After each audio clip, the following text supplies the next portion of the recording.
За ингээд эхний та бүхэнд лекцийг танилцуулах бол манай гэр бүлийн судалгаа боловсролын үндэсний хүрээлэнгийн захирал доктор Монголын солиочлолт холбооны байнгын төлөөлөгч Оюун байна. За Оюун тайзнаа өрөө.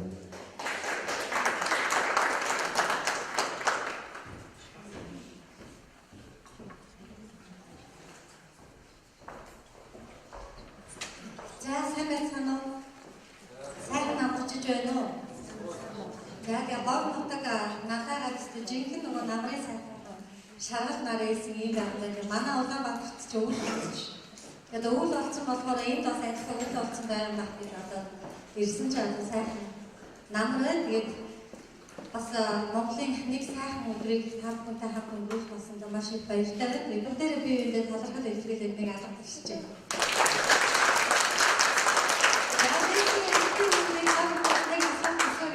Та нарын дотор гэр бүлтэй хүмүүс ер нь хэр их вэ? За гэр бүлтэй хүмүүс нь гараа өгөх үү? За тэгвэл гэрэлсэн хүмүүс нь гараа өгөх. Гэрэлсэн хүмүүс нь гараа өгөх. Яа тэгэхээр гэр бүлтэй гараа өгөхээр талын өрөхгүй гэр хүмүүс одоо гэр бүлгүй ганцаараа хад асам харахгүй газар амьдарч юм болов уу? Яа зөвчөөсэй. Яагаад гэсэн бэ? Гэр бүлгүй хүн гэж ерөөсөө байхгүй гэдэг. Байхгүй гэрэлсэн үү, гэрлээгүй юу гэдэг асуудал байгаа шүү дээ. Тийм ээ. Бид энэ хороод хүн болж төрөөд аль нэгэн гэр бүлийг хайртай хүн охин нь болж мэддэг. Нас бие түрээд өөрийнхөө гэр бүлийн амьдралыг зохиодог учраас бидний амьдрал эхлээс эхлээд төгсөх хүртэл аль нэгэн гэр бүл харьяалагддаг. Тийм учраас гэр бүлийн амьдрал гэдэг нь хамгийн чухал. ертөнцийн бүх хүмүүсийн хүсэл сонирхол мөрөөдөл өөр өөр байдаг. Та бидний мөрөөдөл ч гэсэн өөр. Харин хуулийн нэг сонирхол нь, хуулийн нэг мөрөөдөл нь, хуулийн нэг зорилго нь яг ижилхэн байдаг. Энэ ямар зорилго мөрөөдөл байдгийг гэвэл сайн хандлаа очиж үр хүүхдээ сайн хөх болгож хороо дэлхийдээ өөрийнхөө хүссэн тэр аз жаргалыг бүтээх энэ бол хамгийн чухал байд юм аа. За гэр бүлийн үнцэн гэж юу юм бэ? Эцсийн дүндээ үнцэн гэдэг бол тухайн хүний харах үнцэг байдаг. Тэгвэл гэр бүлийн үнцэн гэж юу юм бэ? Ямар гэр бүлийг аз жаргалтай хамгийн сайхан гэр бүл гэдгийг энэ тухайн асуултанд бид овчхон хариулт өгөхийг хүсэж байна. Мэдээж гэр бүлийн амьдрал өөрөө баялаг олон талтай учраас энэ бүгдийг өнөөдөр би энэ хавтад ярих боломжгүй. За би гэр бүлийн тухай ярихын өмнө хүмүүс яагаад гэрэлдэг тухай ярих гэж бодож байна? Хүмүүс бидэнд жам ёсны болон жам ёсны бас маш олон хэрэгцээнүүд байдаг. Тэдгээрийн дотроос зайлшгүй одоо биелүүлэхээс өөр аргагүй хэрэгцээнүүд байдаг. Энэ бол унтах. Бид унтахгүйгээр 72 цагаас илүү удаан байж чаддаггүй юм байна. За хоол идэхгүйгээр бид бас амьд явж чадахгүй.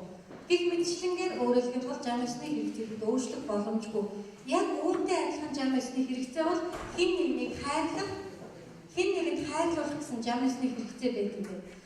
Хороо дээр байгаа бүх юмс үзэгдэл агуулгын хэлбэр мөн чанар бүрийн нэгдэлд оршдог. Гэнэ тухайлбал та бүхний сууж байгаа сандлын хэлбэрийн дөрвөлжин агуулга нь төмрөөр хийсэн пивэр эдлэр хийсэн хамгийн гол мөн чанар нь хүн суугад зориулагдсан.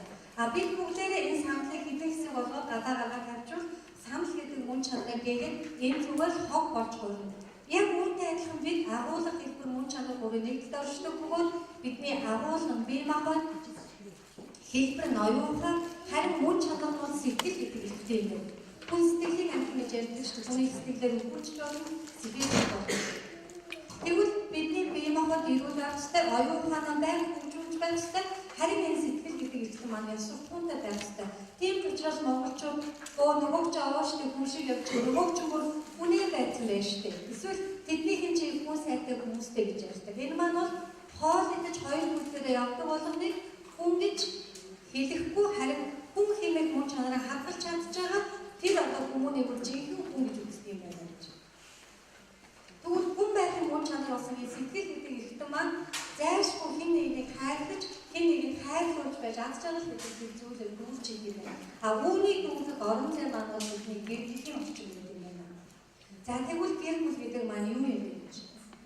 Монгол улсын төрөөс гэр бүлийн талаар баримтлах бодлогын баримтчиг гэр бүл гэдэг бол хүний хөгжлийн анхдагч орчин, нийгмийн үндсэн нэгж, соёл яс уламжлал, өглөгдөж, шинжлэгдэж байдаг бичил ясны үн тахуй юмаа гэж заасан байдаг.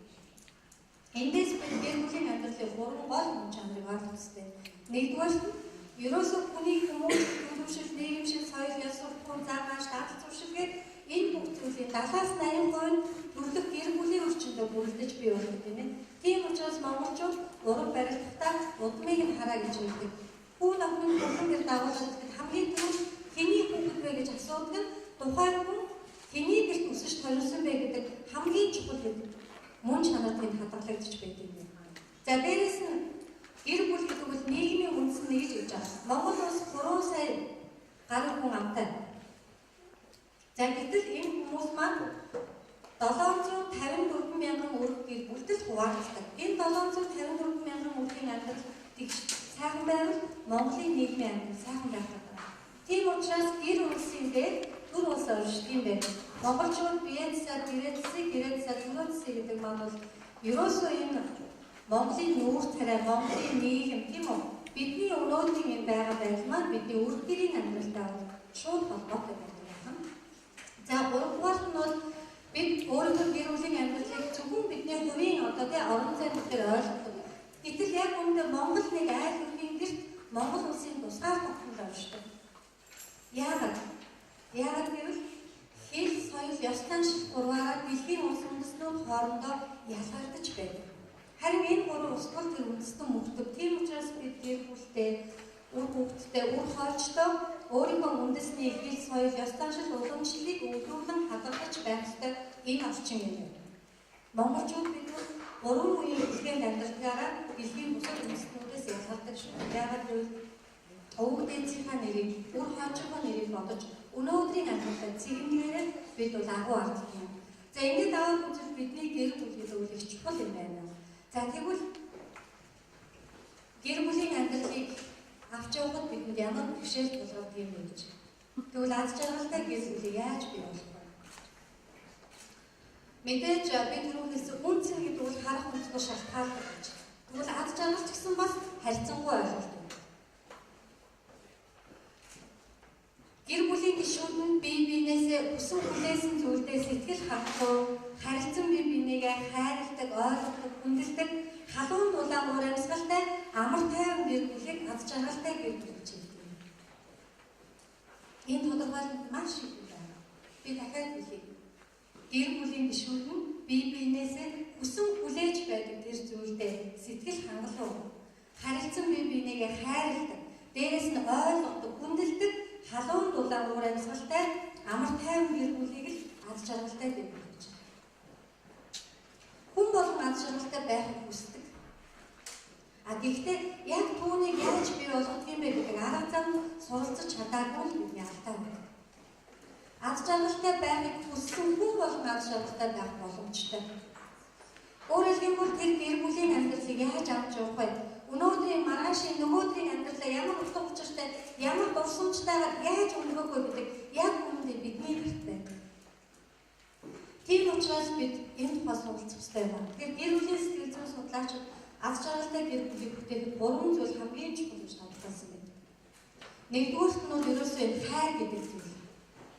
Монголчууд бол хайр дотроо гаднаа гэж ярьдаг тийм үү? За тэгвэл энэ тодорхойлолт маань нэг талаас өнөөдөр орчин үеийн одоо сэтгэл судлалын шинжилгээ ухааны зарим нэг онолуудаар зөрчигддөг. За юу гэж үздэг вэ гэхээр ерөөсөө хайрлах хэрэгтэй гэж. Хайр гэдэг бол байгаагаар хүлээж авах сэтгэлийн агуу хүч байд юм байна. Хайр гэдэг бол хариу нэгтгэх зориулалт байд юм байна. Монголчууд ярьдаг шүү дээ. Миний нүдээр хардагч байсан болоос гэж. Тэр чинь юу гэсэн үг юм бэ гэхээр хайр гэдэг бол ерөөсөө тэр хүнийг алдаатай, ноноотой бүх зүйлийг сайн сайхнаар хүлээж авч байгаа тэр сэтгэлийн агуу хүч байна. Хайр гэдэг зүйл байхгүй болчих юм бол гэр бүлийн амьдрал аз жаргалгүй болчих. Яагаад гэвэл ерөөсөө хайр гэдэг зүйл маань бүх юмыг гэгээтэй болгож, гэгээлэг болгож тэр хүнийг өөдрөг, өнгөлөг аз жаргалтай болгож. Жишээлбэл одоо өөдрөг хүн цонхоор засавж байгааг хараад ямар гоё юм бэ засавж ийн гэж боддог. Утран үзэлтэй ч юм уу эсвэл нөгөө амьдралд нь ямар нэгэн таагүй зүйл тохиолдсон эсвэл тэр хүний харах өнцөг нь өөрчлөгдсөн тохиолдолд яана засавж ийн гэж боддог. Өөрөөр хэлбэл газар тогтсон шалбаа бүсэн тэнгэрийн одыг олж хардаг хүн бол аз жаргалтай амьдрал юм байна. Тэгэхээр хайр гэдэг зүйл ингэж хүний амьдралыг эргэлзүүлдэг. Тэгвэл яаж бусдыг хайрлах вэ? Тэгэхээр хайрын 5 хил гэж байдаг. Сонссноо танаа? Сонсноо. За тэгэхээр хайрлах бас тодорхой арга зам хэрэгтэй юм. Маш олон хосууд анхаа гэр бүлийн амьдралыг зохиохдоо хоёулаа 2 хүүхэдтэй болоод 20 жилийн дараа салсан шүү гэж хэлэхгүй. Үгүй үстэй. Насан туршдаа хамтдаа амьдрална гэж хэлдэг тийм ээ. Магадгүй зарим тохиолдолд энэ асуудал болдог. Тэгэхээр нэгдүгээр нь хайртай хүмүүстэй хайртай гэдгээ үг хэлээр илэрхийлж авах хэрэгтэй гинэ. Бид нарт хайртай хүмүүс маш олон байна шүү дээ. Аав маань байгаа, ээж маань байгаа, хань ээжид үр хүүхэд ах ээж ажлын хамт олон найз нөхөд. Тэгвэл тэр хүмүүстэй хайртай шүү гэдэг үгийг заавал хэлж авах хэрэгтэй. Тэгээд таны хайртай гэж хэлсэн тэр үгийг цаад хүмүүс чинь сонсоод аз жаргалтай болж байх юм бол таны хайрын хамгийн гол мөн чанар тэр гинэ. Тийм учраас хайртай шүү гэж хэлж авах хэрэгтэй. Хоёрдугаар нь бол хайртай хүмүүсээ хайртай шүү гэж хэлээд тэрвэрж авах хэрэгтэй гинэ. Тэрвэрлэлт яагаад чухал юм бэ гэдгийг анхаарах тодорхойлсон байна. Ер нь хүн хэн нэгнийг хайрлах үед өөрөө дээд зэргийн сэтгэлийн хайшаал авах юм байна. Тэр үед энэ бор тархинд эндорфин гэдэг бодис ялгардаг гинэ. Түүнийг анхаарах аз жаргалын гормон, аз жаргалын даавар гэж нэрлэдэг. За энэ дотор эмч хүмүүс байгаа бол сайн мэдж байгаа. За аз жаргалын даавар бор тархинд хэвээчнээ ялгарна. Тэр хэрээр тухайн хүний эд эсийн нөхөн төржих чадвар сайжирч, биений эсрэг үзэл нэмэгдэж, илүү залуу эрч хүчтэй юу гэдгийг тодорхой хэмжээний тэр хөшөрлөлийн процесс удаашрах тэр зүйлүүд явагддаг гэнэ. Тийм учраас байнга хүн аз жаргалын даавраа ялгаруулж авах хэрэгтэй. За тэр ямар үед хамгийн их ялгардаг вэ гэдгийг эрдэмтэд тогтоосон хайртай хүнээ тэмрэх, хайртай хүнээ тэмрүүлэх үед. Тэгэхээр та нар мэдээж нэг хошин шовдорч гэсэн гардаг яг нас чацуу мөртлөө нэг нь одоо залуухан тийм үү? Нөгөөг нь зөндөө хөвшөрцөө. Энэ маань нөгөө сэтгэл санаатай холбоотой буюу сэтгэл зүйтэй холбоотой байдаг. За гуравдугаар нь та хэрвээ нэгэн хайртай бол хайртай хүнтэй цаг гаргаж байна. Хэрвээ цаг гаргахгүй байвал бид тэр хүн хайртай үгүй юу гэж асууж маань эргэлзээтэй. За дөрөвдүгээр хэрвээ та хэн нэгэн хайртай юм бол ямар нэгэн зүйлийг зориулах ёстой, зориулалт гаргах ёстой юм. Туслах ёстой, дэмжих ёстой. Ямар нэгэн байдлаар урамшуулах ёстой, бэлэг өгөх ёстой. Ерөөсөө тэр хүний төлөө зориулалт гаргах ёстой юм. Тавдугаарт нь хамгийн чухал зүйл юу вэ гэхээр хэрвээ та хэн нэгэн хайртай бол тэр хайртай хүнийхээ өмнө үүрэг хариуцлага хүлээх гэж байна. Гэр бүл юун дээр оршин тогтмол юм бэ? Эцсийн дүндээ үүрэг хариуцлага дээр оршин. Мэдээж гэр бүлийг үүсгэхэд хайрлаж уулзаж чаддаг байхад хангалттай. Харин авч үлдэхийн тулд хэсэж нэгжиж өөрөө өршөөд сурах хэрэгтэй гэсэн үг байдаг шүү дээ. За энэ бол хамгийн чухал. За хоёрдугаарт нь аз жаргалтай гэр бүлийг бий болгоход өөрчлөлт хамгийн чухал юм. Өөрчлөлт чаддаг хүмүүс хамгийн удаан амьдардаг. Хин нэгэн гомдоод явах гэдэг маань өөрийгөө сохроогод явахын нэр байдаг юм. Өнгөрсөн цаг хугацаанд амьдардаг хүн ерөөсөө өөдрөг байх гэж байдаг. Тэгэхээр маш олон хосууд өнгөрсөн цаг хугацаанд амьдардаг гэнэ. Тэгэхээр тэр өнгөрсөн цаг хугацааг өөрчилж болохгүйгээс хойш өнгөрсөн цаг хугацаанд амьдрах гэдэг маань ирээдүйн амьдралыг нь магадгүй таагүй болох төсвөр нь болж байна. Тэгэхээр асуудлыг мартахыг шийдсэн бол өөрчлөхийг шийдсэн л бол яг тэр зүйлийг тэр цаг хугацаанд олгож суух нь бол хамгийн чухал юм. Маш олон хүмүүсийн гаргадаг алдаа нь юу байдаг вэ гэхээр тухайн үүссэн асуудлыг өөрчлөлт гिचингүүтээ хэсэг хугацааны дараа эргээд нөгөө асуудлаа яаж авах вэ? Сэргээгээд ярьдаг. Тэгээд тухайн зүйлийг дахин бодоод байдаг. Энэ маань бол хамгийн том алдаа юм. Та нар сургуульд өгүүлсэн нөгөө нэлжигний тухай үлгэрийг мэднэ үстэй. Мэдгүй. Аав хоёр нөгөө илжиг унаа явж байсан. Хүмүүс хараад энэ хоёр өргөл сэтгэлгүй илжиг хоёулаа унаад явлаа гэдэг. Тэгэнгүүт аав нь дугаад гуун унаа яваад гуун яаж тухайн муутай юм бэ те аавыгаа явуулаад байна. Тэгэнгүүт аав нь унаад хүүгээ явуулахад ганц хүүгээ энэ нохоо шиг дагуулсан явж байна. Тэгэнгүүт нь хоёулаа илжигнээсээ буугаад явахад энэ хоёр тэмгийг хараад илжиг байсаар адилж явж байна. Тэгээ энэ маань юу хэлэх гээд байгаа юм бэ? Ерөөсөө хүн аливаа зүйлийг байгаад хүлээж авах сэтгэл зүйн тийм бэлтгэл байхгүй бол тухайн хүний сэтгэл бүх юм яг таалагддаг. Тэгэхээр маш олон хосуудын хувьд гаргадаг алдаа нь юу гэхээр яг ийм алдаа. Тэгэхээр уужилж чадахгүй байдаг маань бол үүнтэй холбоотой. Ингэх ёстой байсан ингээгүй гэж өөрөөр тухайн асуудлыг шийдэх дараатай холбоотой байдаг юм байна. Тэгэхээр ихэнх хосуудын хувьд уучлалтаар гаргадаг 3 алдаа. Нэгдүгээр нь юу гэхээр гэрлэлтээс гэрлэлтийн бодит үнэн хоёрын зөрүүнээс үүдсэн алдаа одоо байна. Гэрлэлтээс хитрхи бидний их зүйлийг хүлээх гэж байна.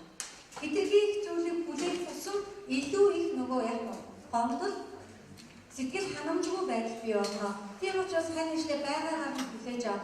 Хажууд чинь байгаагүй энэ шийдвэр биш учраас өөрөө чинь хүссэн болгоныг биелүүлэх албагүй. Тэгэхээр маш олон хосууд чи ажлаа тараад гэртээ орж ирэхдээ намайг 3 удаа үсэх хэрэгтэй байсан.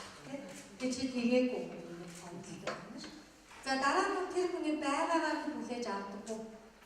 Яадаг вэ гэхээр яг өөрийнхөө байлгах гэж өөрийнхөө одоо засах гэж оролцдог нь бас нэг одоо гомдол үүсгэх алдаа.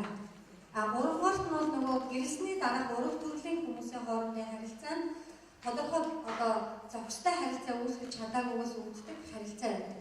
Тухайлбал энэ ямар вэ гэхээр хаднуудын хоорондын харилцаа ч юм уу олон одоо хүмүүсийн хооронд үүсдэг зохистой харилцаа гэсэн. Тэгэхээр гомдлыг сэтгэл зүйчид юу гэж үздэг вэ гэхээр шууд одоо тухайн асуудлыг мартчих хэрэгтэй. Ерөөсөө уучлалыг хүсэж байгаа ийм зүйл огт болоогүй гэдэг итгэл үнэмшлийг өөртөө өгөөч. Энэ бол аж аргалтай төлөвлөлийг бий болгох хоёр дахь арга. Асуудалтай орооцолдох тусам түүнийг мартаж чадахгүй байх тусам түүнийг дахин сэргээс санах тусмал таны амьдрал яг нөө асуудалтай одоо хүмүүсийн тэр одоо амьдрал руу өгөөд авна шүү дээ. Тэгэхээр асуудал болгоныг тухайн үед нь шийдээд мартаж суух нь чухал байна. За 3 дахь асуудал маань юу вэ гэж? Гэрлэлтийн сэтгэл ханамжийн асуудал бол хамгийн чухал юм. Тэгэхээр сэтгэл зүйд гэрлэлтийн сэтгэл ханамжийг тодорхойлдог юм тодорхой аргачлалууд байдаг. Тэгэхээр хосуудын хувьд бол эхний одоо 1-3 жилд бол гэрлэлтийн сэтгэл ханамж маш их өндөр байдаг. Дараа нь бол эхний 5 жилийн хамралын үеэр ороход бол одоо гэрлэлтийн сэтгэл ханамж буурна, дунд үед дахиад одоо буурна. За тэгснээр дунд үеийг 2 дугаар настай эргээд гэрлэлтийн сэтгэл ханамж нэмэгддэг ч юм уу ингээд автоматтай үйлдэл байдалтай байдаг гэх нь бол суулгаа авдаг. За тэгвэл энэ сэтгэл ханамж гэдэг маань юу юм бэ гэж би түрүүн лекцийн ихэнд хэлсэн. Ерөөсөө гэрлэлт гэдэг маань бол хэрэгцээ юм аа гэж хэлсэн. Эрэгтэй эмэгтэй хоёр хүмүүсийн хувьд хэн хэнийхэн одоо сэтгэл зүйн болон бусад хэрэгцээг хэрхэн яаж хангаж байна гэдгээс одоо тухайн гэр бүлийн аз жаргалтай байдлыг шалтгаалдаг гэнэ. За тухайлбал сэтгэл зүйчид гэрлэлтийн сэтгэл ханамжийг чухал нөлөө үзүүлдэг 15 одоо хэрэгцээг тодорхойлсон байдаг. Би үүнээс эхний 5 хэрэгцээг ярьж өгье гэж бодож байна. За эрэгтэйчүүдийн хувьд эхнэрээс 5 чухал зүйлийг хүсэж идэг юм байна. Энийг мэдгүй. За тэгэхээр нэгдүгээр нь нөхрүүд маань эхнэрээс юу хүсдэг вэ гэхээр бэлгийг таашаал хүсдэг гэнэ. За энэ ямар учиртай юм бэ гэхээр ерөөсөө эрэгтэй хүн эмэгтэй хүн хоёрын бэлгийн харилцаанд хандах хандлага эрс өөр байдалтай холбоотойгоор энэ зүйл бол одоо бас ялгаатай байдаг юм байна. Тэгэхээр эрэгтэйчүүдийн хувьд бол гэр бүлийн харилцаа энэ одоо харилцаа бол маш их чухал байр суурь эзэлдэг юм байна. За тухайлбал эрэгтэйчүүдийн хувьд юу гэдгийг сэтгэл санааг хамарсан ч юм уу, ядарсан ч юм уу ингээд асуудалтай байгаасаа үл хамааран тухайн зүйлийг хүсэж байгаа бол эмэгтэйчүүдийн хувьд гомдсон, ядарсан тэгээ ямар нэгэн зүйл сэтгэл санааг хамарсан, зориулсан үедээ тухайн зүйлийг огт хүсдэггүй юм байна. За үүнээс болоод эхнэр нөхөр хоёрын хооронд асуудал үүсдэг гэнэ. За дээрээс нь 30 нас хүртэл 35 нас хүртэл эрэгтэйчүүдийн бэлгийн хурал маш их өндөр байдаг бол 35 нас хүртэл эмэгтэйчүүдийн бэлгийн хурал бол маш их сул байдаг. Харин 35 наснаас эрэгтэйчүүдийг аажмаар багасгах эмэгтэйчүүдэд идэвхжиж байдаг гэнэ. Энийгээрээ нөгөө эрс зөрүүтэй байгаас болоод гэр бүлийн хоорондын харилцаа бас асуудал үүсдэг гэнэ. За би энэ номын хэлбэрт орсон чинь эрэгтэйчүүд сексээс өөр юу боддог вэ гэдэг ийм зузаан ном байсан байхгүй. Тэгээд сонирхол аваад үзсэн чинь бүх хуудас нэгээ цав цагаан тэгээд би хөвлөө алдаа болцсон юм ингээд буцаагаад тавиад дахиад одоо нэгийг авсан чинь бүгдээрээ хуудсан цагаан байсан байхгүй. Тэгээд хөвч боддоггүй гэсэн үг юм байна. Тэгээд орчуулсан нэгийг бичсэн. Тэгээд энэ маань бол зүгээр юу ч боддоггүй гэсэн үг. юм шиг боловч мэдээж олон зүйлийг эдгээр маань бодож байгаа. Хамгийн гол нь чухал хэрэгцээ байдаг юм аа гэдэг эмэгтэйчүүдэд ойлгуулах бол бүтээгдсэн ном юм байна гэж ойлгосон. Тэгэхээр эмэгтэйчүүд маань бол энэ хэрэгцээг маш сайн одоо мэддэг байх хэрэгтэй юм байна. За эмэгтэйчүүдийн хоёр дахь хэрэгцээ нь бол үнэлүүлэх хэрэгцээ байдаг тийм ээ. Эрэгтэй хүний хувьд одоо их нэртэй үнэлүүлнэ гэдэг бол хамгийн чухал зүйл байдаг юм байна. Эрэгтэй хүнийг байгаар нь хүлээж авч хайрлаж хүндлэх тусам илүү өөртөө итгэлтэй болж илүү хүчрхэг болж идэг юм байна. Харин эрэгтэй хүнийг үгүйсгэх тусам, үл тоох тусам, үл хүндлэх тусам тэд өөрийгөө үнэлж алдчихдаг юм. Өнөөдөр Монголын маш их асуудал болж яригдж байгаа зүйл маань юу вэ? Эрэгтэйчүүд архинд ороод байна, эрэгтэйчүүд болохгүй гэж маш их яригдаад байна. Тэгэхээр энэ маань өөрийгөө бусдад хэрэгтэй гэдгийг мэдэрч чаддаг болохоор эргэн өөрийгөө үнэлж алдаад өөрийгөө хинж биш гэдэг тийм одоо байр суурьнаар бол авч тавьдаг байна. Монголчууд ярьдаг шүү дээ. Ер нь бол эрэгтэй хүнийг одоо үнэлэх асуудал бол монголчуудын одоо стандарт бол маш их одоо өргөн хүрээ дээр сууж өгсөн байдаг. Цаанаа бол бас нарийн одоо тийм шинжлэх ухааны үндэстэй зүйл байдаг юм байна. За тийм үнэлүүлэх хэрэгцээ байна. За гурав дахь эхнэрээс хүсдэг хэрэгцээ нь бол сайхан эхнэр байдаг юм байна.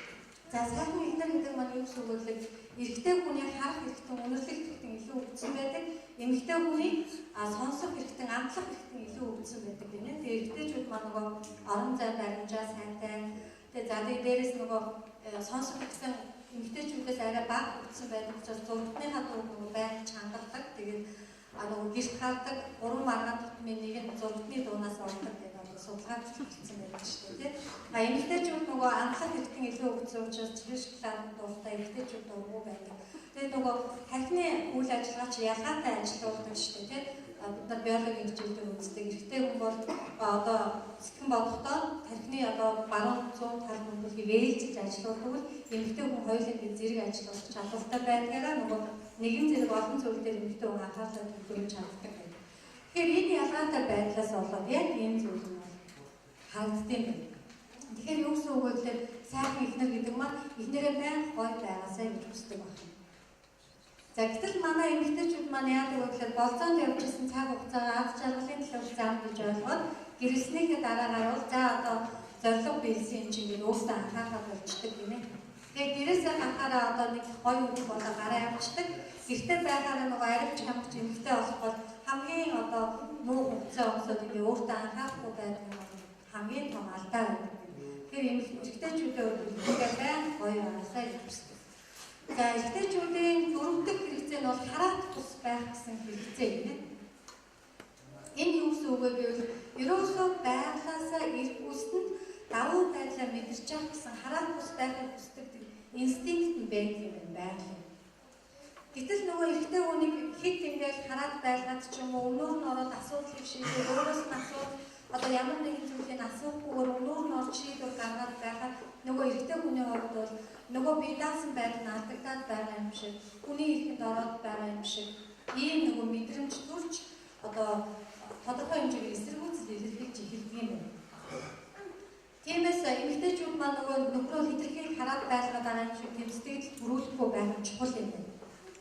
Тэгээ олон одоо асуудад би зөвлөдөг сэтгэл нь надтай байгаа үгүй юу гэдгийг л анхаар түүнээс биш чи хаана явж хизээ хэлэх вэ гэж тэр одоо би энэ хаана яваад битээ гэж байнга одоо нөхрөө асууж шалгаад битээ хэлжээ. Тэр чинь эргээд нөгөө эсрэг дарамтнд байгаа юм шиг тэр сэтгэлийг төрүүлээд эсрэг тэмүүлгийг бий болгох юм аа.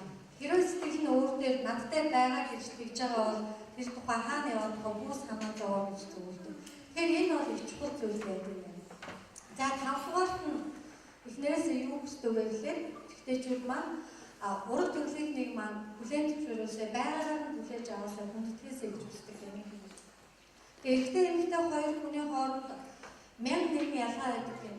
Түүний 10% бие хэвлэлийн ялгаа байдаг бол үлдсэн нь одоо 90% сэтгэл санаа оюун ухааны ялгаа байдаг юм байна л да. Тэгэхээр эмэгтэйчүүдийн хувьд манайх нөхөр тэр одоо аав ээж ураг төрлийнхнийг ойлгодог, хүндэлдэг тэгээ хайрладаг байхаас бүл хамаараа тэр амьдралынхаа төлөө өөрийгөө зориулж чаддаг бол эрэгтэй хүний хувьд өөрийг нь хайрладаг хүмүүсийг хэр зэрэг хүлээж авч хүлээн зөвшөөрдөг вэ гэдэг бол эхнэрээ хайрлах тухайн асуудалтай бол маш чухал байр суурь эзэлдэг болохыг сэтгэл зүйчид олж тогтоосон гэдэг юм.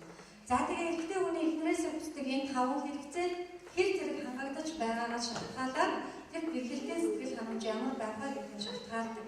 За мэдээж 15 дараа гэсэн би эхний 5-ыг ярьж байна. За одоо эмэгтэйчүүд нөхрөөсөө хүсдэг 5 эхний 5 хэрэгцээ гэж байна. Эмэгтэйчүүд юу хүсдэг вэ? Юу хүсдэг вэ мэдгүй. За тэгэхээр нэгдүгээрт нь бол хайр интрижлийг хүсдэг гинэ эмэгтэйчүүд маань намайг хайрлаасай гэж боддог. Тэгээд нөгөө түүнийг хамгийн гол нь эмэгтэй хүний сонсох хэрэгтэй илүү өгсөн учраас чигээрээ сонсож явах хүсдэг юм. Нэг эмэгтэй нөхрөөсөө асуусан гинэ чи юу надад хайртай юм уу үгүй юу вэ? Тэгсэн нөхөр нь би юу чамд хайртай гэж хэлсэн үү гэж асуусан байна. Гэтэл үгүй гэсэн чинь хэлж гинэ. Тэгвэл анх хэрэгтэй хайртай гэж хэлсэн үг хүчинтэй хэвэл авах юм шүү дээ. Яг нөгөө манай ихтэйчүүд нэг дотроо бодоод байсан. Би ч одоо ихтэй хайртай цалингаа авчаад өчтөө.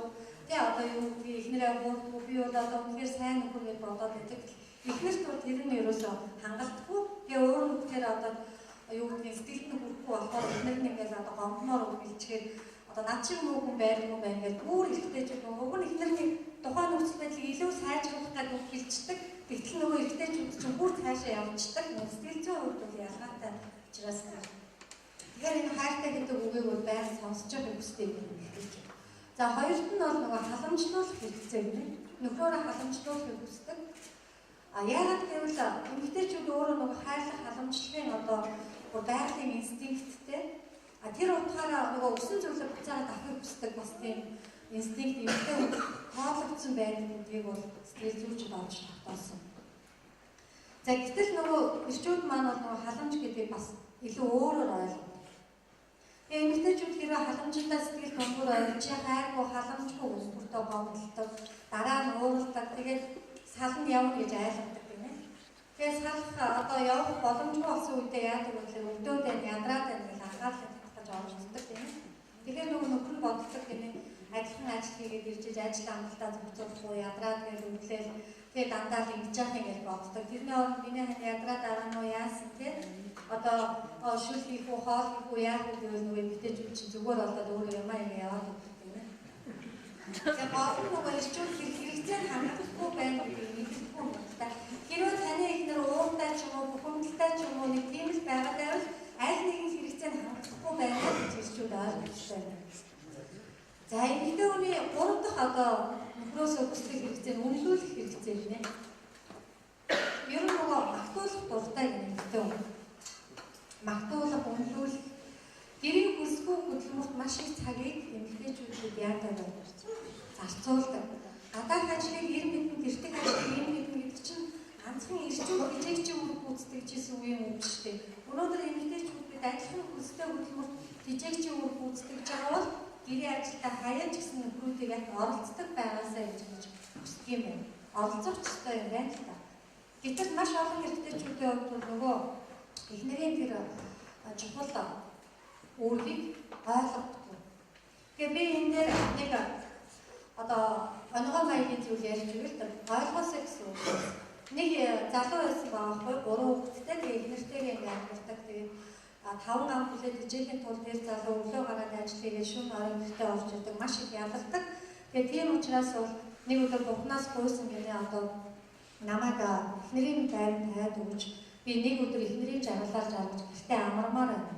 Тэгээ бурхан ёсоор нь болгосон нөгөө чи бөө баяр болоод өглөө нөхрөө ажилд нь явуулж 2 хүүхдээ ижээд нь явуулаад за зураг үзээд өдөржингөө эцчиндээ явуулсан чинь нөгөө аяа шанаа орон дээр гэр орон гэж зөндөө хийхээс тэрийг хийгээд баг хүүхдээ асраад нэг мэдсэн чи 12 нэг болоод 2 хүүхд хичээлээсээ ирээд өдрийн цайг нь уулгаад гэрийн даалгаврыг хийгээд хажуугаар баг хүүхдээ асарч идэл орой болоод хоол хийх болоод нөхөр нь ажилласаа ирээд ингээд ерөөсөө амарч чаддаггүй ахмуудыг боддог.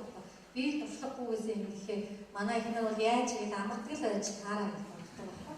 Тэгээд энэ хоолоо идчихэл унтах гэсэн чи бас л нөгөө орон дээр аяа шанаа арайж орондоо орсон чинь нөхөр нь бас унтуулдаг байхгүй. Би өглөө бас гутнаас үүдээ би ерөөсөө одоо эхнэрээ ойлгохгүй байсан юм ингээл миний тий орж ирсэн цалин гэдэг гэрт зүгээр өчтөг гэж боддог байсан. Үнэхээр их ажил хийдэг байсан юм. Бухам намайг буцаагаад нөхрийн байр таад өгсөн юм. Бухам хэлдэг байхгүй. Чи өөр чинь жирэмсэн болсон байна. Одоо 9 сар дараа ч байна тийм. Одоо буцаагаад байдалд ч ааж байж өөрөө хэлдэг байхгүй юу? Тэгээ энэ нөгөө ангаа юм шиг боловч ерөөсөө хэрэгтэй хүн энэ зүйлийг ойлгосоо гэж хүсдэг юм.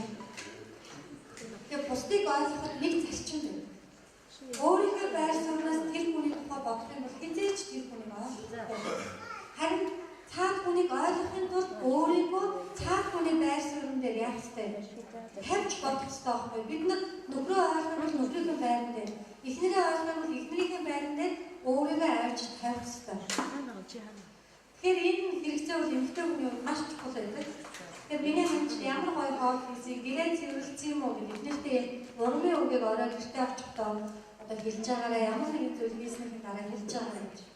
За дөрөвдүгээрт нь эмэгтэйчүүдийн хэрэгцээ, эдийн засгийн хэрэгцээ гэдэг. За эдийн засгийн хэрэгцээ гэхээр хамар одоо эмэгтэйчүүд шуналтай гэж битгий бодоорой. Юу гэхээр эмэгтэй хүний хувьд нөгөө нөхрөөсөө тодорхой хэмжээний ямар нэгэн зүйл надад зориулаасаа гэсэн тийм хүлээлт байдаг юм байна. Тэмдэглэлт баяр, төрсөн өдөр, маалтын аймаг юу байдгийг тэр үед надад тийм ямар нэгэн зүйлийг зориулаасаа гэж боддог юм байна. Гэтэл нөгөө эмэгтэйчүүд болохоор юу гэж боддог вэ гэхээр за нэг их мөнгөтэй болохоор нэг том юм аваад өгнө л гэж боддог юм. Гэтэл эмэгтэй хүн үдээ ерөөсөө чухал биш. Өөрийнхөө төлөө зориулсан жижигхэн зүйлч гэсэн эмэгтэйчүүд яг ад жаргалтай болдог. За тав дахь одоо эмэгтэйчүүдийн нөхрөөсөө хүсдэг хэрэгцээ хамгийн чухал хэрэгцээ.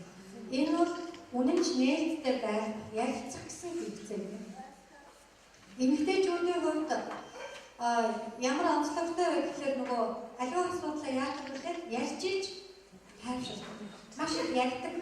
Тэгээ эмэгтэйчүүд нөгөө одоо хэцүү байгаа төвтэй байгаа асуудлаа нөхөртөө ярьд юм байна гэдэг гэрэн зүгээр тайвшруулахын тулд ярьж байгаа. Эмэгтэйчүүд маань үйлдэлийн хүн учраас асуудлыг шийдвэрлэх гэдэг магадгүй ядраад байгаа зовоод байгаа надаас болоод байна гэж ихнэр маань тэгээд намайг буруутгаад байна гэж буруугаар ойлгодог. Тэгэхээр тийм биш юм байна. Тэгэхээр өөрөөр хэлбэл ойлгосоо ярилцаасаа гэж эмэгтэй хүнтэй бол маш их ярилцах хэрэгтэй байна. Тэгээд нэг юм үг байдаг л та эмэгтэйчүүд нууцыг хэр удаа хадгалдаг байсан дараагийн эмэгтэйтэй уулзах хэрэгтэй хадгалдаг. Ээж авдгийн биш үү зүгээр гэхдээ нөгөө ямар их нээлттэй хүмүүс вэ заавал ярьж идэг тийм ярьж иж хайршилдаг яг тусмаа. Тэгэхээр энэ нөгөө онцлог нь өөрөө надтай яриасаа гэж үздэг. Гэтэл нөгөө их эмэгтэйчүүд маань бол ярих сонирхолгүй байдаг нөгөө юм ялгаатай байдлаасаа болоод одоо бас гэл хангамжгүй байдал бий болдог гинэ. За тэгээд одоо ад жаргалтай гэр бүлийг бий болгоход нэгдүгээр нь хайрлах ёстой, хоёрдугаар нь уучлах ёстой, гуравдугаар нь бие биенээсээ хүсэн хүлээж авах тэр зүйлдээ сэтгэл хангалуун байх ёстой гэсэн энэ гурван зүйл бол одоо маш чухал байдаг юм байна. Тэгэхээр ад жаргалтай байна гэдэг маань бол бас их чухал зүйл байна. За тэгээд эцэст нь за цаг нэлээд болж юу би хэлэх гээд байна гэхээр гэр бүлийн үнцэн буюу үнцэнтэй амьдрал гэж юу юм бэ гэж. Тэгэхээр гэр бүлийн харилцаа, гэр бүлийн халуун дулаан уур амьсгал гэдэг бол тухайн хүний амьдралыг харах нүдэн байдаг юм аа. Тэр гэр бүлийн амьдрал ямар байна? Тэр хүн амьдралыг тийм л нүдээр хардаг. Тэр гэр бүл нь ад жаргалтай, халуун дулаан уур амьсгалтай сайн сайхан байвал тэр хүний амьдралыг харах нь бас тийм байдаг. Тэр хүний гэр бүлийн амьдрал хүндэртэй байвал тэр хүний амьдралыг харах нь тийм байдаг. Энэ учраас өөрийнхөө ад жаргалыг өөрсдөө хүлээн бас өөрийнхөө амьдралыг өөрсдөө гараад битгий ад жаргалгүй болгооч гэдэг энэ зүйлийг хүмүүс хэлэх хүсдэг. За яагаад ингэж хэлж байгаа вэ гэвэл судалгаагаар 5 гэр бүлийн хоёр төвчтэй харилцаа байгаа. Нийт гэр бүлийн 58% зөрчил маргаантай. За тэгээд гэр бүл салалт сүүлийн үед маш их нэмэгдэж байгаа гэдэг өнөөдөр манай Монгол гэр бүлийн амьдралд бол маш их олон сөрөг асуудал байгаа учраас энэ гэр бүлийн боловсрол гэдэг энэ зүйлийг бид бас ярих хэрэгтэй болж байгаа. За гэр бүлүүд маань ч гэсэн энэ зүйлдээ бас илүү санаачлагтай байж өөрийнхөө амьдралд хэрэгтэй мэдээллийг ирж хайдаг, тэг уншдаг, тэг олж авдаг ийм байгаасаа гэж тойргүй их хүсэж байна. За дараагийн нэг зүйл нь юу гэхээр ерөөсөө бидний гэр бүлийн амьдрал ямар байна вэ гэдэг нь бидний үр хүүхэд ирээдүйд ямар хүн болох вэ гэдэг хамгийн чухал нөлөө үзүүлдэг юм а. Энэ тухайд хоёрхан зүйл хэлээд лекцээ дуусгая гэж бодож байна. За тухайлбал Аадлын одоо айц төгшөөрөө онол гэж байна. Энэ юу вэ гэхээр бага насны хүүхдийн хөгжил төлөвшил гэдэг бол тухайн хүний одоо тэр насанд хүрсэн хойно ямар хүн болох вэ гэдэг оюун ухаан сэтгэл зүй хандлага үйлчлэлийн суурь шинжлэх төлөвшил үгүй байна. Ялангуяа 0-6 насны хүүхдээ оюун ухааны хөгжлийн суурь үндсэн зарчмууд нь төлөвшөж бий болдог ийм байна. Монголчууд бол 0-6 наснд хаан мэт өргөмжил, 6-аас 11 наснд нь биедээ сүүлэн мэт дагуул, 11-аас 15 наснд нь биеийн даалга, 16 наснаас нь хойш найз нөхөд мэт харьцаж хүүхдийн нас бие сэтгэл зүйн онцлогийг нь хүмүүжил харилцаанд хангалттай үзэх ёстой гэдэг энэ хүмүүжлийн зарчмыг баримталдаг байсан. За тэгвэл энэ өнөөдөр бол 0-6 насны үед яаж чухал юм бэ гэдэг асуудал маш их анхаарал татж байгаа. Юу гэвэл гэр бүлийн орчны таагүй харилцаанд байхаараа маш их айцтай төвшөөртэй байдаг юм байна. Хүүхэд ямар үед хамгийн аз жаргалтай байдаг вэ гэхээр аав ээж хоёр бие биенийгээ хайрлаж байгааг харах үед л хүүхэд аз жаргалтай байна. Харин тэд хоорондоо маргалдах юм уу зөрчилдөх үед хүүхэд маш их төвшөөртэй байдалтай болдог байна. Тэр үед бор тархины гадна төвшөөрөн болон үүсдэг гэнэ эсийн бөөгнөр үүсдэг юм. За ингээд туршилтаар бол энэ эсийн бөөгнөр хүүхэд тайвширсны дараа өөрөөсөн алга болдгоо ингээд бүдэгхэн байгаад байгаа юм байна. Тэгээд дараагийн удаа дахиад хүүхэд айцтай орчинд ороход тэр эсийн бөөгнөр дахиад идэвхждэг юм ингээд судалгаагаар батлагдсан. Тэгээд энэ байдал нөгөө өөртөө ихтэй зориггүй, төвшөөргүй, манлайлах чадваргүй ч юм уу иймэрхүү хүмүүс байдаг нь бол яг энэ төвшөөрөн боломжтой холбоотой байна гэдэг энэ судалгааг үндэсний судлалын шинжилгээ хийсэн байна. Тэгэхээр маш олон туршилтууд, маш олон хүмүүсийн насан туршид судалсан энэ судалгааны үр дүнгууд үүнийг баталсан байдаг учраас гэр бүлийн орчин амар амгалан тайван байна гэдэг хүүхдийн чинь хөгжил төлөвшөлт ямар ч чухал өөр нөлөөлөө вэ гэдгийг анхаарах хэрэгтэй юм. За дараагийн нэг зүйл нь юу вэ гэхээр ерөөсөө өнөөдөр бол 21-р зуун мэдээллийн зуун, мэдлэгийн зуун болж хувирлаа. Хүний хөгжил гэдэг асуудал маш их чухлаар яригдж байна. Хүний хөгжил 3 зүйлүүд их чухлаар яригддаг болоо. Энэ нь мэдлэг, боловсрол, хоёрдугаар нь бол чадвар, гуравдугаар нь хандлага. Та нар сүүлийн үед яаж сонсож байгаа хандлага гэдэг зүйл ямар чухал юм бэ? Бид зөв хандлагыг хөгжүүлэхгүй юм бол бодол санаа оюун ухаанаа зөв байлгахгүй юм бол бидний үйлдэл бүх юм буруу. Тэр энэ хандлага буруу хөгжснөөс болоод маш олон зүйлээр монголчууд бид алдчихжээ. Тэгэхээр хандлагыг зөв хөгжүүлье гэж. Энэ хандлагыг зөв хөгжүүлнэ гэдэг тухай ярих юм бол маш олон зүйл болчих учраас би энийг ингээд зөвсөө ямар ч байсан хандлагыг зөв хөгжүүлэх хэрэгтэй байна. Тэгээ 1964 онд би энийг яриад дууссан. 1964 онд Японы хэсэг эрдэмтэд өв олноор хүмүүс хэсэг үйлдвэрлэх асуудал ярьж байгаа бүгдээр нөгөө хотлон шинжтэй эмнэлэг бүрдсэн байна. Тэгээд хүмүүсийн ширээн дээр зөвхөн усал байсан өөр юу ч байгаагүй. Гэтэл тэр уснаас хорцсон байдалтай байсан. Би усыг шинжилээд үзэхэд бол усны химийн найрлага зүгээр байсан. Гэтэл өөр юу ч хэрэглээгүй хүмүүсээ тэр хүмүүс хорцсон байсан. Гэтэл физикийн шинжийн шинжилээд үзвэл яасан бэ гэсэн ийм нэг санаачлагыг нэг нь гаргасан байна. Тэгээд энэ санамсаргүй санаачлагыг батлахын тулд физикийн бүтцийг шинжилээд үзсэн чинь усны нөгөө найрлага бол яасан. Өөрчлөгдсөн, молекулын бүтц нь өөрчлөгдсөн байсан. Өөрөөр хэлбэл бид нөгөө цасан ширхгийг мэдэн шүү дээ. Гоё хэлбэр төстэй байдаг тийм. Цасан ширхэг маань усны молекул зарцгаараас хөлдгөөрөө мөс болдог нэг л бий. Гэтэл нөгөө молекулын бүтц нь хэлбэр төрсөө алдаад онцгүй тийм ямар ч тийм гоё нөгөө талс төсвүүд нь байхгүй болчихсон байсан байна. Ингээд ус мэдээлэл дамжуулах юм биш байгаа гэсэн таамаглалыг бол дэвшүүлээд нэг шилэн аянд ус хийгээд дандаа гоё сайхан хэлсэн баярлалаа хайртай шүү. Нөгөө нэг шилэн аянд ус хийгээд бол дандаа муу мухай хүн муулсан тийм хараал юм уу. Ингээд шинжилээд үзэхэд бол нөгөө гоё сайхан хүн хэлсэн усны хим физикийн найрлага бол яг хэвээрээ харин нөгөө муу мухай хэлсэн усны химийн найрлага нь өөрчлөгдөж өнгөрсөн байгаас гадна физикийн бүтцэд нь өөрчлөлт орсон байсан. За хүн төрлөختөн бол ингэж ус амьд мэдээлэл дамжуулдаг гэдэг нотолсноос хойш өнөөдөр бол шинжилгээ ухаанд ангаах ухаанд энэ усаар дамжуулж тийм эмчилгээ хийх энэ зүйл бол маш их эрчимтэй явагдаж байна. За манай Монгол улсын хувьд бол мөн усаар эмчилгээ хийдэг шүү дээ. Бид бол нөгөө аршаа гэж ярьдаг тийм үү? Одоодны аршаа, химийн аршаа гэж ярьдаг боловч энэ маань усрал өвөрмөц найрлагатай ус юм. Тэгэхээр би юу гэж хэлгээд байгаа вэ? Бүх юм шүтэлцээндээ урьж шалтгаантай байдаг. Манай энэ дэлхийн маань 3-1 нь хуурай газар байдаг тийм үү? 3-2 ус байдаг. Тэгвэл бидний биеийн 3-2 ус байдаг. Дөрөв жилээс төрсэн хүүхдийн биеийн 90% ус байдаг. 18 нас хүртэл хүүхдийн биеийн 80% ус байдаг. Харин насанд хүрсэн хүний биеийн байдаг. Тэгэхээр би юу гэж хэлгээд байна гэхээр бид бол шилэн аяхтай ус юм аа. Бидний хандлага хэдий ч нэ зүг байна, үзэл санаа бодол маань хэдий ч нэ зүг байна. Бидний биендэг усны бүтэц найрлага одоо яг хэвийн төвшөндөө байдаг юм байна. А бид хэдий ч нэ муу бодно, муу ярина. Тэгээ одоо муу талаас нь харна. А тэр хэрээрээ бол бидний биендэг усны бүтэц өөрчлөгдөж тэр хэрээрээ бид ядардаг, суйлтдаг, өвддөг, бүтэлдэг, хөшөрдөг ингээд маш олон одоо эрсдэлтэй зүйл рүү орж ирэх юм байна. Өнөөдөр яагаад хүмүүс бяцлагалд яваад оюун санаагаа одоо ариусгахаар тэр хол давдаг гэх мэтийн тэр өвчин эдгээд байгаа мэй гэдэг асуудал маань ерөөсөө энэ биендэг усны бүтэцтэй холбоотой байдаг юм байна. Тийм учраас бид та бүхэнд юу гэж хэлэх гээд байна вэ? Догол санаагаа, оюун санаагаа хандлага ээлгээр өөртөө хөгжүүлцгээе мөн гэр бүлийн амьдралыг ч гэсэн үнцэнтэй байхыг та өөрөө үнцэнтэй байж чадвал таны гэр бүлийн амьдрал чинь ч гэсэн үнцэнтэй байх болно.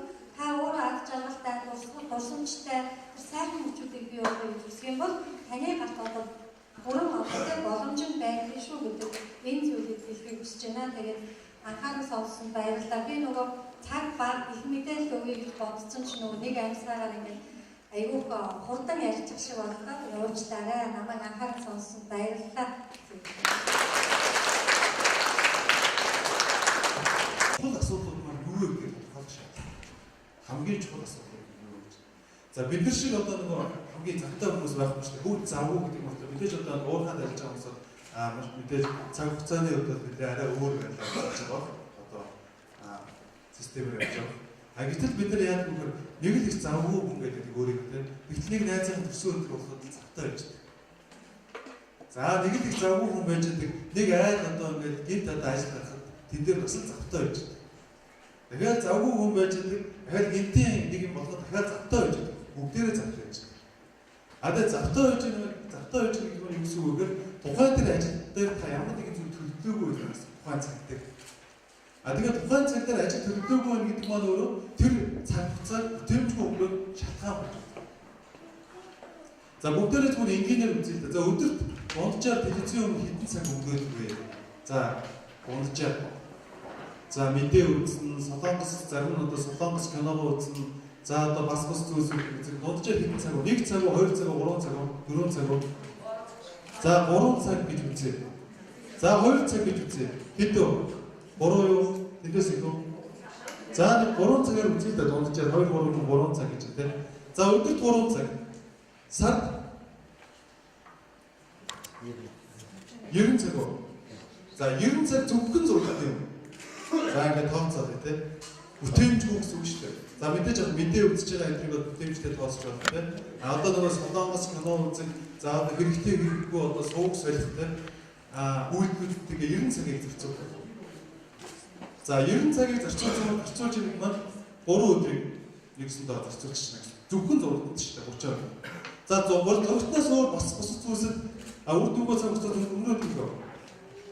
За хий дими одоо сэлгүүцэг тийм. За одоо найз нөхдөдөө магадгүй зарим үед одоо тоглоом наргаж гэдэг юм ямар нэгэн байдлаар ингээд өөрийнхөө төлөвлөгөөгүй зорилготой хүрэхээр одоо зорьсон тэр зүйлийнхээ бусад одоо зүйл хийж байгаа тэр цаг хугацаа. Ингээд хуваах юм бол бид нар ерөөсөө сард асар их цаг хугацаа явах. Ямар ч үр бүтээл юм бэ. А тэгэхээр амжилт гэдэг зүйл яаж бий болдог вэ гэхээр тодорхой хэмжээнд хүн өөрийнхөө зорилгын төлөө явж байгаа. Тэр бол хүн амжилт гэж байна. За одоо анхан байгууллагын оюутан хүмүүстэй бүх төрлийн зорилготой. А тэгэхээр яг үгээр тухайн нэг тэр зорж байгаа зүйл рүүгээ тэр өөрийнхөө өгсөн тэр хугацаа болгоныг бүтээмжтэйгээр зориулсан хүн яг амжилт гэдэг. Ахаад яг тэр 3 цагаар өдөр болгон зургатаа үзээл тийм өдөрт 5 цагийг өөр зүйл зарцуулаад байхад сарын дараа яг хөгжин тэр чинээгээр удаашрсан гэж. Тэгээ бидний нэг юм байдаг чинь яг хоёулаа ижлэхэн хоёр нөхөд байж. 5 жилийн дараа 3 жилийн дараа нэг нь нэлээд амжилттай болчих. Тэгэхээр юу юм бэ? Яг ижлэхэн одоо миний ажлыг болдоо гэдэг нэг хүн байсан. Тэгээ болдоо 2 жилийн дараа надаас илүү амжилттай болсон. Магадгүй албан тушаалын хувьд, ажил амьдралын хувьд, байгууллагын хувьд, гэр бүлийн хувьд тийм. Тэгэхээр юу гэж боддог вэ? Энэ болдоо хэзээ юм гэсэн. Энэ яаж юм болов гэж бодлоо. Энэ хэзээ юм гэсэн. 2 жилийн өмнө надтай хамт явж ирсэн. Энэ одоо тийм сургууль төгссөн гэсэн. Тэгээд ийм болсон юм байна. Тийм. Тэс гайд юм гэж боддог юм байна. Гэтэл яаж энэ энэ хүн 2 жилийн дотор надаас илүү ахиваа. Ямар одоо арга тэгээд хэлвэ? Яг бүтэмжтэй бүтээмжтэй ажиллаваа гэж өөрийгөө буруутгах. Тэгэхээр бүтээмж гэдэг маань ерөөсөө та өдөр болгон ахиж байж урагшиж байгаа тэр процессыг хийж байгаа. Илүү цагаа үр дүнтэй өнгөрөөж байгаа юм яг үйл явдал гэж. Гэтэл бид яг тодорхой хэмжээнд хэн нэгэнтэй хийж байгаа ажиллаараа дээрэс нь одоо юу гэдэг төрөлсөн төлөвлөгөөгөөрөө тэр зорилго руугаа тэмүүлж байгаа тэмүүлэлээрээ уралдахын оронд нэгнийхээ араас зөвхөн нөгөө амаараа хэн нэгэн хөдөлмөрж уралдаж байгаа бид юу амаараа. Тэгэхээр бүтээн гэдэг зүйл маань бүх хүн болгон нэг юм нэвтрүүл байдаг. Жишээ нь одоо би ихэд одоо тодорхой хэмжээнд өөрийнхөө хэмжээнд байгууллагууд өгдөг явж байгаа тийм нэг залуу. Та бүхэн ч гэсэн өөр өөрсдийнхөө яг тодорхой зорилгууд. Бидний нэг том алдаа бол зүгээр одоо жишээ нь тэр нэг мөрөөдөл юм уу зорилго юм уу нэг юм хэлчихад энийгээ бүтээчлээ гэж боддог. За би одоо юу гэдэг нэг жоохон хүмүүс тэгдэг шүү дээ. За би цагтаа болгондоо дарга болгондоо тийм. За эмч болгондоо гэж боддог шиг залуучууд юу гэж боддог вэ? За би одоо нэг тийм юм болгондоо. Тэгээ би бол сайхан амьдралаа. Би эсвэл мундаг инженер болгондоо. Би угаасаа хэдэн жилийн дараа тийм болгондоо. Толгойн дотор нэг би болгож тэрэн дотор амьдрах гэж. За болгондоо тийм. Гэтэл яг бодиттой зүйл дээр хүн болгон сайхан зүйл мөрөд. Нөгөө амьдралын юм чинь пирамид хэлбэртэй гэдэг шүү дээ. Амжилтын пирамид гэж үү те. Маш цөөхөн хүн амжилтанд хүрдэг. Нэг хэсэг нь те маш олонх нь хэцүү тодорхой хэмжээнд тухайн нийгмээс шалтгаалаад янз бүр байгаа л да. Тэгэхээр бид нар юу гэж бодох вэ? Хүн болгон над шиг бодохгүй байгаа гэж бодоод итэл хүн болгон сайхан амжилтыг мөрөөдөж яадаг. Хүн болгон магадгүй мэрэгч сайхан мэрэгчлэн болгох гэсэн мөрөөдөж яадаг. Хүн болгон хин мандалай дээр мөрөөдөж яадаг. Хүн болгон. Гэтэл хэн тэндгүй хүрдгүүхээр хүн болгон хүрдэхгүй гэж. Тэгэхээр хэн хүрдгүүхээр бодитоор тэр зорилгынхоо төлөө бүтээмжтэй хөдөлмөрлөж чадсан хүрдгээ гэж. Тэгэхээр одоо нэг ойлголт байх нь шүү дээ. Хүн болгонд бол сайхан мөрөөдөл байгаа. Гэхдээ мөрөөдөл бол мөрөөдөх нь зөв. Гэхдээ энэ бол хий хоосон зүйл. Барьж болох зүйл биш. Тэнд хүрэхийн тулд бүтээмжтэй байх хэрэгтэй. Өдөр болгон хийж байгаа үйл дээр бүтээмжтэй байх хэрэгтэй. Тэгэхгүй одоо юу гэдэг өдөр болгон асуудалтай, бэрхшээлтэй байсараад эцэст нь өөрийнхөө гаргасан тэр алдааг юм уу те. Энэ хизээ юм байсан, тэр хизээ тийм байсан. Энэ яагаараа юм болчихдээ. Надтай л адилхан байсан шүү дээ. Надтай адилхан байсан гэдэг маань өөрөө өнгөрсөн цаг дээр баггүй. Тантай адилхан байсан. Та тэр цаг дээр байна гэсэн. Надтай адилхан байсан гэж хэлж байгаагаар. Тэр цаг дээр байна гэсэн. Өнгөрсөн цаг дээр. Харин тэр хүн өнгөрсөн цагаас одоо хүртлийн цаг хугацаанд өөрчлөгдсөн байна гэсэн. Тэгэхээр бүгдээрээ яг юу гэж ойлгох вөхөр яг өнөөдөр байгаа би маргааш хэн болох вэ гэдэг яг бүтээмжийг хэрхэн дэвшлэх вэ? Яаж өөрийнхөө нөгөө амьдралыг илүү одоо сайхан болох уу гэдэг дээр бодиттой алхмуудыг хийж ирэх ёстой гэж бодож байгаа. Тэгээ мэдээ цаг байгаагаа би нэг бас 3 зүйлийг яг өөрийнхөө хувь хүний хувьд амьдралынхаа бүтээмж би өөрийгөө бүтээмжтэй байна уугүй юу гэдгийг хэмждэг. Ямар нэгэн хэмжээ өгөх ёстой шүү бүтээмжтэй. Өглөө орой орж ирчээд би чи одоо бүтээмжтэй байсан уу ажиллаа хийсэн өөр юу илээ гэдэг бүтээмжийн тухай ойлголт ингээд дуусчих болохгүй нь шүү дээ. Хэмжих ёстой байна. Яаж хэмждэг вөхөр 3 зүйлээр хэмжиж болно гэж бодож байгаа. Хэдэн ч үеж болно. Гэхдээ үндсэн 3 зүйл байдсан болов гэж би ойлгоод байна. Бүтээмж гэдэг нь өсөхийг хүсэж байгаа хүний өсөлтийг дэмжиж байгаа тэр процессыг гэж байна. Нэгдүгээрт нь би ур чадвараа бөгөөд мэдлэг боловсруулалтад дээшлүүлсэн гэж байна. Өнөөдөр би өөрийнхөө ажил мэргэжлийн хувьд ямар нэгэн зүйл байдлаар одоо шинэ зүйл сурсан. Би одоо зөвтгүүрийн деподор очиж лекц уншсан л да. Тэгээд зөвтгүүрийн деподор очиж лекц уншсан чинь нэлээ одоо сонирхолтой дарга нь яриа хийжсэн. Яг нэг 10 минутын өмнө би орж ирсэн суудсан. Тэн дээр юу гэж нөхөр вагон бол одоо тэгш газар төгсөх ёстой тий. Хазгай газар төгсөж болохгүй. Яагаад гэвэл хөдөлгөөний өмнө нөгөө ил сая тийм биш үү тий. Тэр илс нь хазгай газар одоо төгсөн тохиолдолд гадагшаа илсэн хаях магадaltaй гэх тий. Тэгэхээр заавал тэгш төгсөж илсэн хайдаг. Энэ нь бол одоо үрэлтийн хүч үүсгэж одоо хөдөлгөөний хүч болдог шиг юм уу. Огт мэдэхгүй байсан мэдээллийг яг тэндээс авч байгаа. Толгойн дотор. Хизээ нэгэн цагт магадгүй хэрэг болно. Тэгэхээр та өнөөдөр ямар нэгэн байдлаар мэдээлэл авч гин үү? Дээрээс нь мэрэгжлийн хувьд ахиж гин үү? Гэдэг өөрөө хамгийн том одоо шалгуур байх нэ бүтээмж тий. Эсвэл яг 10 жилд нэг юм яг хийгээд энийгээ хийгээд болдгийн тэр бусд юу ярьж байгаа нь хамаагүй тэр одоо энэ яаж ажлын бусад хүмүүс яаж ажиллаж байгаа нь хамаагүй ш. Надаас бусад тэр инженер магадгүй юу хийж ин гэдэг тэр болгоноос суралцаж өөрийгөө дандаа ахиулж явах хэрэгтэй байна. Мэдлэг бол ур чадвар гэж байгаа. Эхний дэвшил. Хоёрдугаарт нь юу гэхээр мэдээж одоо бид бүхэн зах зээлийн нийгэмд амьдарч байгаа учраас юу вэ? Санхүү. Өнөөдөр би мэдээж одоо ажил төрөл хийж байгаа учраас бүх юм өөр үнэлэгдэж байгаа. Тодорхой хэмжээнд өөрийнхөө санхүүд магадгүй энэ сар өөрийнхөө гэр бүл, өөрийнхөө хувийн санхуд ч гэдэг юм те санхүүгийн тодорхой хэмжээний эргэлт хийсэн үү гэдэг. Энэ хийгдчихвэл бас тодорхой хэмжээний та бүтээмжтэй өөрийнхөө одоо аж амьдралыг дээшлүүлээд амьдарч байна гэж ойлгож байна.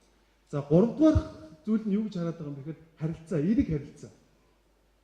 Та хэн нэгэнтэй харилцаа холбоо тогтоож олон хүмүүстэй эерэг харилцаа бий болгож чадчихна уу гэж. Энэ харилцаа холбоо гэдэг зүйл бол эргээд маш олон яг нь ажлыг урагшлуулах, маш олон зүйлд одоо танд түлхэж болох ийм зүйл байдаг байна. Танилын нүур халуун гэж хэлдэг те. Яг түүнтэй адилхан бид нар харилцаа холбоог хэлж явах хэрэгтэй.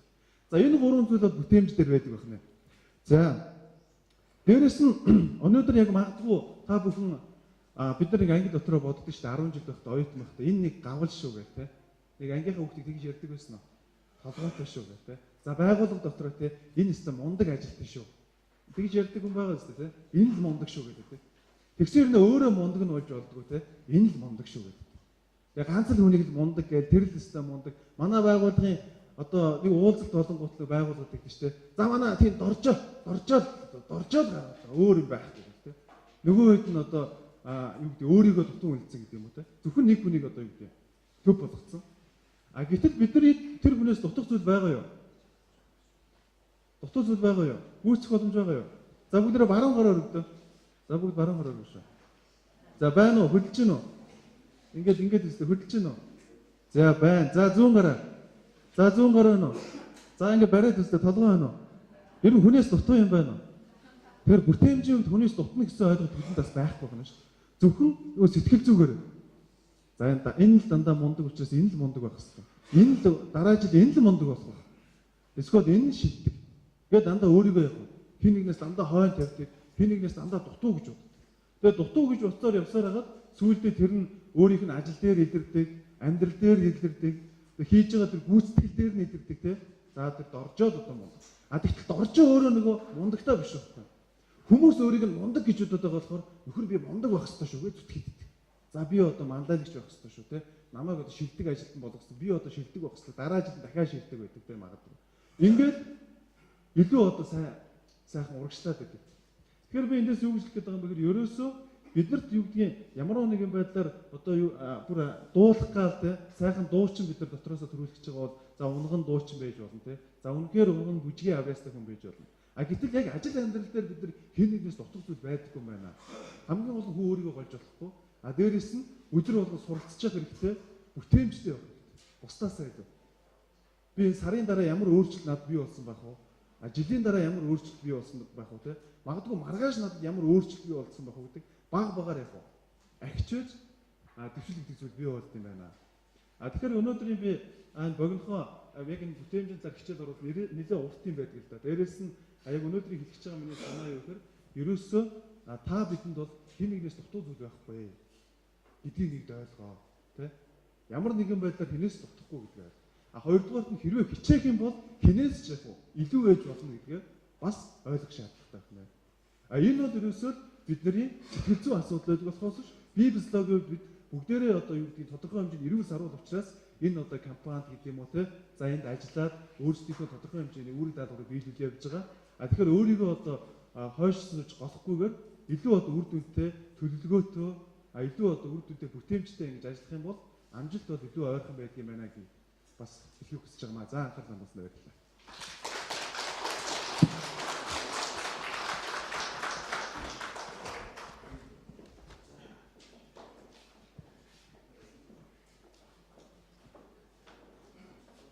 За ингээд өнөөдөр манай энэ уурхай дээр ирээд энэ үйл төвчний байгууллагын хүсэлтийг хүлээж аваад Монголын залуучуудын холбооны энэ одоо хүмүүс маань ирж та бүхэндээ сонирхолтой сэдвээр лекц уншиж бүгдээс талархлаа илэрхийлэх зүйтэй гэж бодож байна.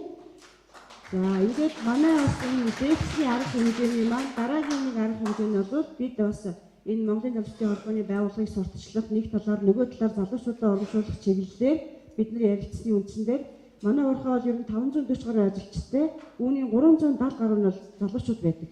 Ингээд энэ залуучуудаас бид бас 3 залуугийн маань бас энэ Монголын залуучуудын холбооны юм шагналаар шагнах юм шийдвэр гарсан байгаа. За одоо ингээд энэ хүмүүстэй бас шагнал гардуулна.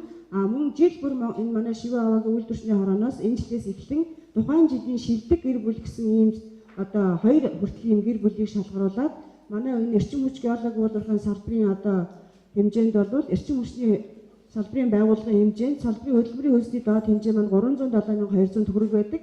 За үүнтэй жишгүүч ийм одоо тэнцвэрт хэмжээний ийм мөнгөн одоо урамшуулалтай ийм одоо тэргүүний шилдэг гэр бүл гэсэн ийм бяцхан бас ийм дурсамж гардуулж яхаа ийм шийдвэр бас гаргасан юм аа. За одоо ингээд манайхан энэ хүмүүст одоо ингээд шагналаа гардуулах гэж байна. Би ингээд энэ Монголын засгийн байгууллагын за ундрмыг урьж байна. Бас манай хувийн нөөцийн ажилтан байх байсан бол сая ясныг ажил гараа явуулчлаа. За ингээд энэ хүмүүст бас бид ингээд шагналаа гардуулчихъя. Өнөөдөр бас бид хэдийгээр энэ багахан хугацаанд боловч энэ Монголын залуучуудын холбооны байгууллагаас өдгөө 18 дахь жилдээ зохион байгуулж байгаа. Энэ жилийн хувьд 3 дахь удаагийн одоо энэ лекц нь одоо бидний лекцийг бид бас энэ сонсож байгаа нь нэг талдаа хувьтай ярих гэж үзэж байна. Яагаад гэвэл өнөөдөр Монголын залуучууд юу хүсч мөрөөдж байгаа, тэд юу сонсож байгаа, юуг мэдэрч байгаа, Улаанбаатарт байгаа хүмүүс юу сонсож байгаа гэдгийг нь бас Шивүү аваагийн уурхайн залуучууд сонсох нь бас зөв хэрэг юм а гэж үзсэн учраас энэ саналыг тавьсан. Ингээд залуучуудын холбоо маань үүнийг бол хүлээн авсан. Энэ бол ямар нэгэн намын байгууллага бол биш, үндэсний хэмжээний Монголын залуучуудын хамгийн том байгууллага юм а. Тийм учраас бид төрийн бус байгууллагын хувьд хамтран ажиллаж өнөөдрийн үйл ажиллагааг зохион байгуулсан ийм учиртай. За та бүхэнд баярлалаа. Одоо ингээд шагнал гардуулнаа.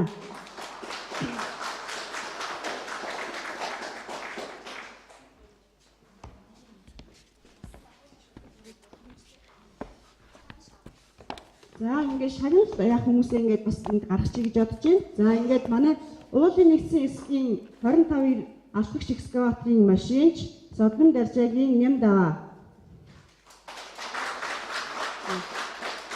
За өмнөдгөн тушаалын дугаар 53 Содлон Даржаа авто Ням даваа таныг Монгол Улсын хөгжил цэцэглэлтэнд орсон хувь нэмрээтэй мөнч Монголын залуучдын холбооны уурхайчны алдар цол тэмдэглэл шагнав. Монголын залуучдын холбооны ерөнхийлөгч Аюуши мөнх батжээ.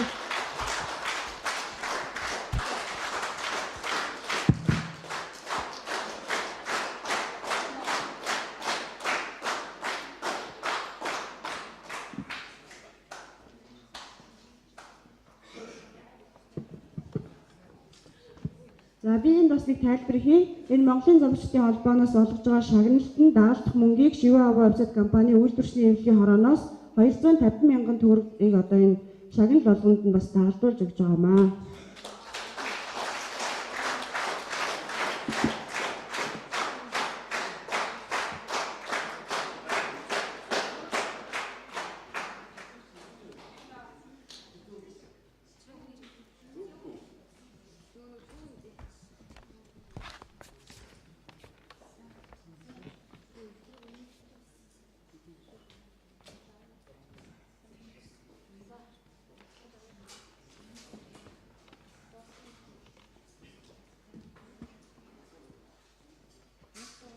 За Шивүү аваа вебсайт компани техникийн бодлогын хэлтсийн уулын тоног төхөөрөмж хариуцсан механик Болдын инх хамгаалсан.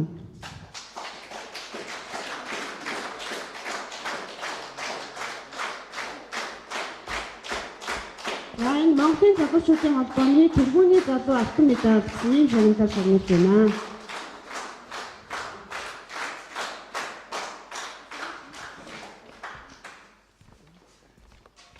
За Ням даваага дахин тайснаа урьж ийн гарын бэлэгтэй юм байна шүү. Монголын залуучуудын холбооноос гарын бэлэгтэй юм байна.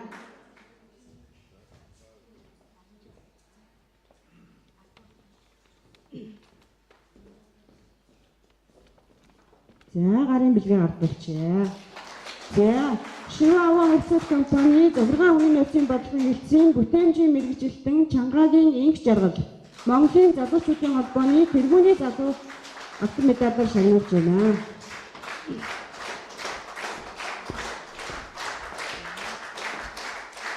За баярлалаа таамхандаа. За мөн дагалдах мөнгө нь адилхан байгаа. За баярлалаа.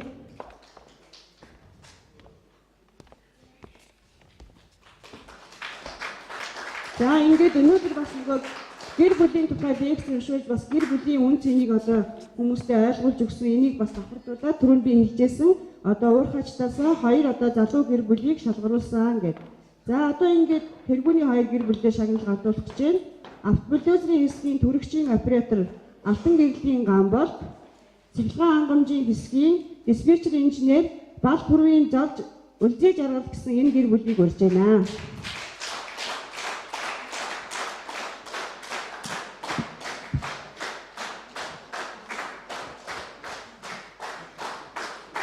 За бид бас ингээд нэгэн нөхөр хоёр хүн ижил ирэхэд төлөхгээд нөгөө мөнгөний хуваагаад хийсэн байгаа. Хоёулт нь доктортой мөнгө өгч байгаа.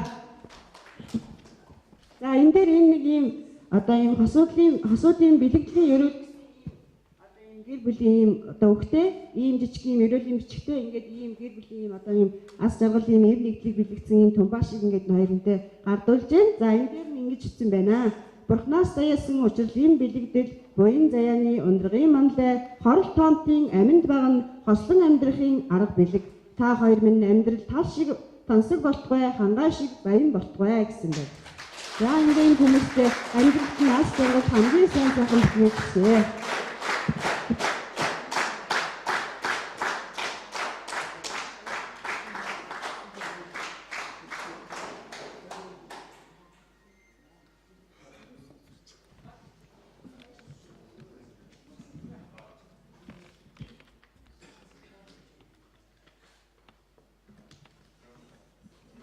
За дараачихын гэр бүл ус шууруулахын эсгийн засварчин, савг сүрэнгийн цас засрал, мөнх очрын үлзий бүрэн эхнэр нь автобусийн эсгийн үйлчлэгч ажилтай.